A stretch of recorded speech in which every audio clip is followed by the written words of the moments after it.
Hello friends, welcome to my channel. ತನ್ನ ಹೊಸ partner ಯಾರೆಂದು ತಿಳಿಸಿದ Nivedita Gowda. Bigg Boss Kannada season 5ರಲ್ಲಿ ಖ್ಯಾತಿಯಾಗಿ ಕನ್ನಡಿಗರ ಮನಸ್ಸಿನಲ್ಲಿ ಗೊಂಬೆಯಾಗಿ ಮಿಂಚಿದ್ದ ನಿವೇದಿತಾ ಗೌಡ ಸದ್ಯ ಸೋಷಿಯಲ್ ಮೀಡಿಯಾದಲ್ಲಿ ಹಲ್ಚಲ್ ಎಬ್ಬಿಸಿದ್ದಾರೆ.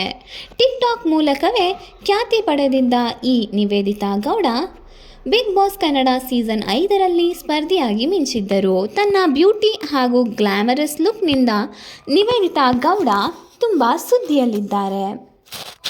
ಚಂದನ್ ಶೆಟ್ಟಿ ಅವರೊಂದಿಗಿನ ಸ್ನೇಹ, ಪ್ರೇಮ, ವಿವಾಹ ವಿಚ್ಛೇದನದ ಬಳಿಕ ನಿವೇದಿತಾ ಈಗ ಸಿಂಗಲ್ ಆಗಿದ್ದಾರೆ. ಹಾಗಂತ ಅವರ ಲೈಫ್ನಲ್ಲಿ ಎಂಜಾಯ್ಮೆಂಟ್ ಕಡಿಮೆ ಏನೂ ಇಲ್ಲ. ಇತ್ತೀಚಿನ ದಿನಗಳಲ್ಲಿ ನಿವೇದಿತಾ ಗೌಡ ಅವರ ರೀಲ್ಸ್ ವಿಡಿಯೋಗಳು ಸಿಕ್ಕಾಪಟ್ಟೆ ವೈರಲ್ ಆಗುತ್ತಿವೆ. ಅವರು ತನ್ನ ಗೆಳತಿಯ ಜೊತೆ ಮಾಡುವ ರೀಲ್ಸ್ ವಿಡಿಯೋಗಳು ಪಡ್ಡೆ ಹೈಗಳ ನಿದ್ದೆಗೆಡಿಸಿದೆ. ರೀಲ್ಸ್ಗಳಿಂದಲೇ ನಿವೇದಿತಾ ಗೌಡ ಇತ್ತೀಚಿನ ದಿನಗಳಲ್ಲಿ ಸೋಷಿಯಲ್ ಮೀಡಿಯಾದಲ್ಲಿ ಪಾಪ್ಯುಲರ್ ಫೇಸ್ ಆಗಿದ್ದಾರೆ. ಅವರ ರೀಲ್ಸ್ಗಳಲ್ಲಿ ಗ್ಲಾಮರಸ್ ಹೆಚ್ಚಿರುತ್ತದೆ. ಹೀಗಾಗಿ ಕೆಲವರು ಅವರ ಬಟ್ಟೆಯ ಬಗ್ಗೆಯೂ ಕಮೆಂಟ್ ಮಾಡುತ್ತಾರೆ. ತನ್ನ ಗೆಳತಿಯ ಜೊತೆ ತನ್ನ ವಿಡಿಯೋಗೆ ಬಂದಿರುವ ಕಮೆಂಟ್ಸ್ಗೆ ನಿವೇದಿತಾ ಉತ್ತರಿಸಿದ್ದಾರೆ. ಆವರೇಜ್ ಬಾರ್ ಡ್ಯಾನ್ಸರ್ಸ್ ಎಂದು ಇಬ್ಬರು ವಿಡಿಯೋಗೆ ಕಮೆಂಟ್ ಮಾಡಿದ್ದಾರೆ. ಇದಕ್ಕೆ ನಿವೇದಿತಾ ಮತ್ತು ಅವರ ಗೆಳತಿ, ನಾವು ಆವರೇಜ್ ಬಾರ್ ಡ್ಯಾನ್ಸರ್ಸ್ ಅಲ್ಲ, ಗುಡ್ ಬಾರ್ ಡ್ಯಾನ್ಸರ್ಸ್ ಎಂದು ಉತ್ತರಿಸಿದ್ದಾರೆ.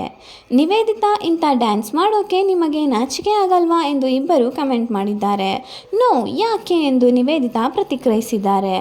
ಇದಲ್ಲದೆ ಒಬ್ಬರು ನಿವೇದಿತಾ ಕುರಿತು, ನಿನಗೆ ನೀವು ಬೇಕು, ನಿಮ್ಮ ಹಾಗಿನ ಪಾರ್ಟ್ನರ್ ನನಗೆ ಬೇಕು ಎಂದು ಒಬ್ಬರು ಕಮೆಂಟ್ ಮಾಡಿದ್ದಾರೆ. ಇದಕ್ಕೆ ನಿವೇದಿತಾ, ನೋ, ನನ್ನ ಗೆಳತಿಯೇ ನನ್ನ ಪಾರ್ಟ್ನರ್, ಇವಳು ನನ್ನವಳು ಎಂದು ಉತ್ತರಿಸಿದ್ದಾಳೆ. ಸದ್ಯ ನಿವೇದಿತಾ ರಿಯಾಲಿಟಿ ಶೋಗಳಲ್ಲಿ ಕಾಣಿಸಿಕೊಳ್ಳುತ್ತಿದ್ದಾಳೆ.